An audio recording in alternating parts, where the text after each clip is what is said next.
Congressman Bob Good here with your weekly good news from Washington. And the big news of the day is today the House passed its fourth continuing resolution this fiscal year, unfortunately just further extending the Pelosi, Biden, Schumer spending levels and policies that are destroying the country and bankrupting our kids and our grandkids.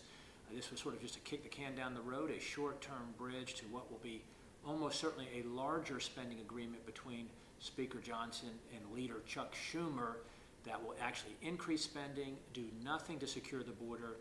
I'm calling on the House to pass what would be a year-long continuing resolution through September 30th in the fiscal year that would cut $100 billion in spending and tie to it border security. I think we ought to be willing to have that fight. We ought to use the funding leverage as a mechanism to try to force border security. Senator Mitch McConnell, you might have heard, stepped down or announced his intention to step down as leader of the Senate.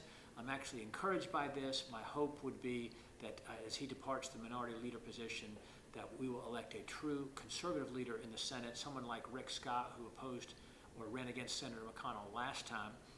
That we'll get a true conservative leader like that in the Senate. Hopefully we'll have a majority next year if we can win the Senate, and that'll be certainly better for the country.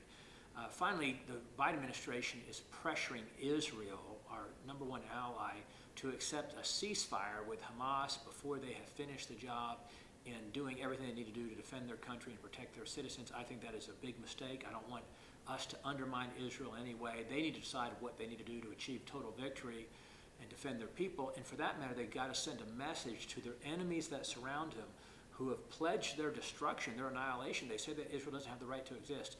Israel needs to be able to send a message here that if they are attacked like this, that they will respond with overwhelming force and settle for nothing less than complete victory when they are attacked. So I'm working on a resolution to that effect to bring to the floor to demonstrate that the House Republican majority stands unequivocally behind Israel, and we oppose the Biden administration's efforts to push a two-state solution inside Israel, to call for a ceasefire, or to, for that matter, to release terrorists that they're holding, prisoners, if you will, in exchange for innocent civilians that are still being held by Hamas.